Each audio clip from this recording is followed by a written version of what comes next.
Well, Zhatan isn't a happy chap, is he? I'm sure I left workers here. As my workers' efficiency is only 80%, I know something's wrong. Under the labour economy panel, I can see all of my settlements and how much labour I have in each. It seems I've run out of labour because new intake wasn't on. My home region of the Blasted Waste is overflowing with eager workforce. Let's do some shuffling around and get Blackwater back up and running. It's always a good idea to come back to this panel often, especially when you've got a big empire. Too many lazing layabout labourers will cause constant control concerns. So use them, misuse them, spend them on fast building, but make sure you don't have a great excess of them. With that in mind, I'll turn off intake for a few of my more supplied regions. That way, new labour goes where it's needed most. Now, you see, I'm not saying I hate my lesser downkin, but if they were all out of the way, I would certainly hate them less. Just imagine, factories as far as the eye can see, mines in every mountain. Beautiful. Let's take a quick gander at my current empire. Overall, I've gone for a very mine-heavy infrastructure, meaning I've built way more outposts than factories. And I've only built 2 towers as I didn't want to split my raw material spending too wide. But now I want to start using that raw material and have it turned into armaments. This means building factories. Lots of factories. Our totally not evil plan to build a massive drill is going well. I built the second stage. I do have enough raw material for the third stage, but there's still a few things I want before I build it. Mainly the Temple of Asut. While my workforce keep working their little fingers to the bone, we need to infuse the drill with some magical artifacts. I have one from a roaming dwarf army that strayed a little too close to me. They are now willing workers in my mines. As for the next 3, we have several options. There are 2 types of relic, lesser and major. You can attach any combination of 4 to the drill, but you could also use them for your own personal gains. You can see each one has different perks, and if you didn't guess, major relics give you more than lesser relics. You need to attach 4 to the drill to complete the quest, but you can get them all if you wish. As for me, I don't really fancy a sea voyage at this time, so Scavor's relic is out. Thungui is quite close and held by some nasty ogres. I could then push north up to the ancestral relic of Valia. Getting this one will prevent the champions and more from showing up in my final battle. As it happens, Zhatan is right by Castle Drakenhof doing some raiding, so that's an easy win. I could then take a little jaunt to the west to claim the major ancestral relic of Rundi, meaning I won't have to fight the dwarfs of the Grey Mountains. Yeah, you know what, I think that's the game plan. So it's time to stake my claim on the Vamps and get my second relic. I tell you, who needs a battering ram when you have a skullcracker?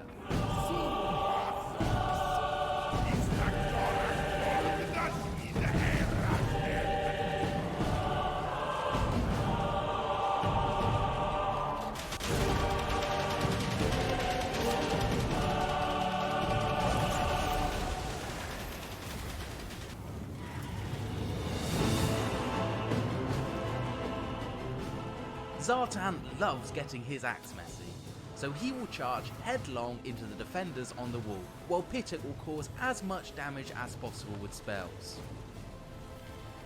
I'll have my Bull Centaurs and Infernal Iron Sworn use the breach in the wall, which I have for completing the first military tier to the Tower of Zar. They will start capping points and causing just general mayhem.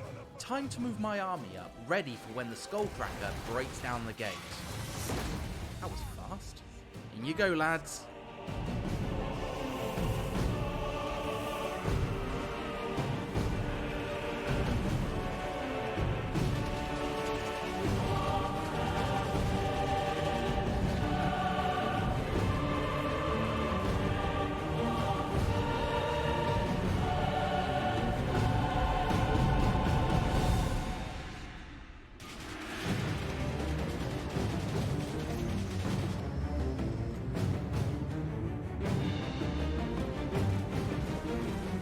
rest is simple.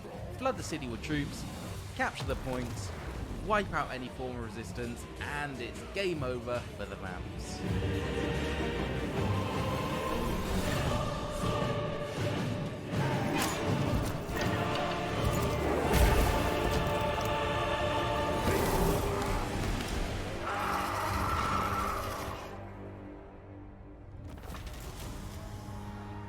To get the relic, we need to occupy the settlement. Now, I'm gonna turn it into a factory, but I have always wondered, how good are zombies at mining? Yeah, that's kind of what I thought. Factory definitely the right choice. I'll take the relic and turn all of Sylvania from a vampiric hellscape to an industrial hellscape. I may as well upgrade it to a level 3 factory while we're here. Yeah, don't think I don't see you there, Wagner. Karak-Kadin would be an easy target for him, and as it's one of my few high-level factories, I don't really want to lose it, but I have a little trick I can utilise as the Chaos Dwarfs. All I need is money, labour, and a lack of conscience. I will build the guardhouse, then with my excess workforce I will instantly build it, rinse and repeat.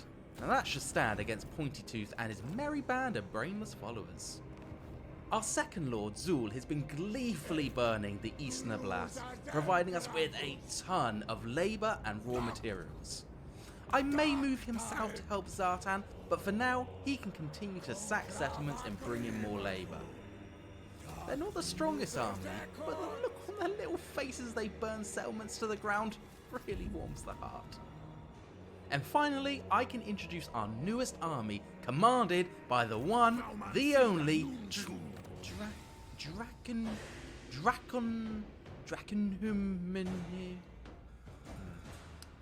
Yeah, I'm not doing that. I think Mr. Bullbreaker will do. He will be marching north to claim the relics held by the ogres. Off you go on your merry way. And with that, we can end turn.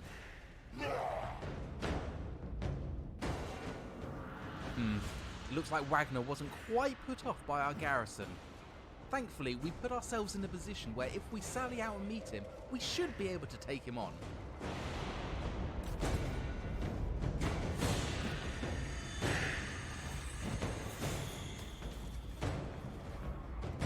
Good timing too, as it looks like Manfred was on his way to lend a bit of backup. I will bet all the workers in my mines that they will move on Castle Drakenhof the instant I move on. I'll move Zhatan off using the underways to prevent attrition, build a guardhouse, and see what they do. I'll use the same trick as before and move some labour around. I'll need about 600 labour to get to tier 2, and if the vampires do decide to attack, that should give me a good chance at holding the city. Zul, make your way towards Prague. We should hopefully find lots of willing workers there. Mr. Bullbreaker, head towards the Mountains of Morn. I can now build the Temple of Asut. Ooh, 10 turns is a long time. I may spend some labour to quicken that up, but not this turn. Zhatan takes the tower with a decisive victory, giving me another factory. Bullbreaker will enter the mountains, and Zul, Prague is on the horizon.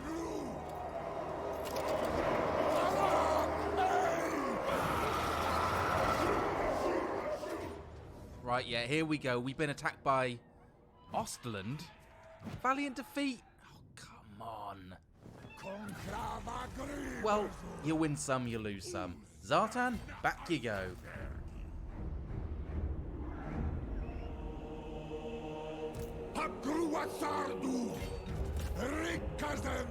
Well, that's disappointing. A much easier fight than I hoped for. Let's just auto-resolve this one.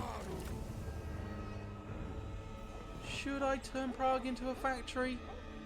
Yes. Yes, I should. More factory means more armaments. And high quotas will work really nicely here.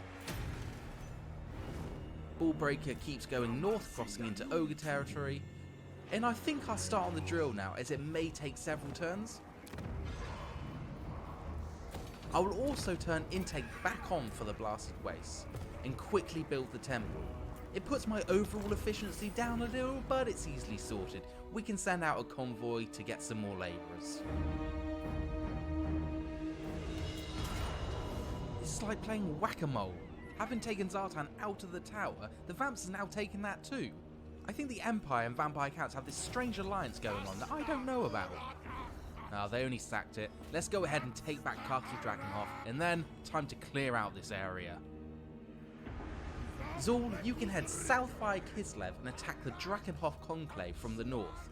Mr. Ballbreaker, kill those ogres and get our third relic. Let's do some quick mopping up. DJ, give me some music.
Well, that was an ordeal. We won, we lost, we loved, we stabbed vampires through their hearts. Several turns later, I have secured Sylvania and crippled Ostland. Mr. Ballbreak has been killing ogres, but he has taken a bit of a beating of his own. Time to pull him back and regroup. Now Zhatan and Zul have pacified this area, Zhatan can march south to claim the major ancestor relic of Grundy, and Zul can head over and continue claiming Ostland. And when Mr. Ballbreaker is back up to full strength, he can start raiding Ogrelands again. Before we jump into this battle, let's take our army from a 10 to an 11. The reason why I wanted to pump out so many armaments is so I can give my troops the most amount of buffs possible. The more buffs I give, the greater my armament upkeep will be. And this is multiplied by the amount of that certain unit I have across all my armies. Now you can see why I need a very healthy armament production line. And with that, my troops are buffed up and ready to go. Well, this doesn't look too difficult, but you know there'll be reinforcements. Dowie folk do like their catapults and other things that go boom. I'm going to try a wide checkerboard formation with the bull centaurs on the flank. Zhatan, Pituk, you know what to do.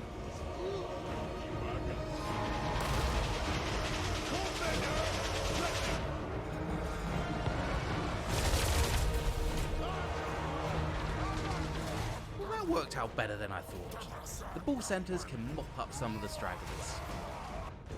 Alright, here's the real force. I need to take out those catapults as soon as I can. Oh, and gyrocopters. Zhatan can deal with them, while Pituk can start destroying the catapults. I'll just wait for them to fall behind the rest of the army before I move in.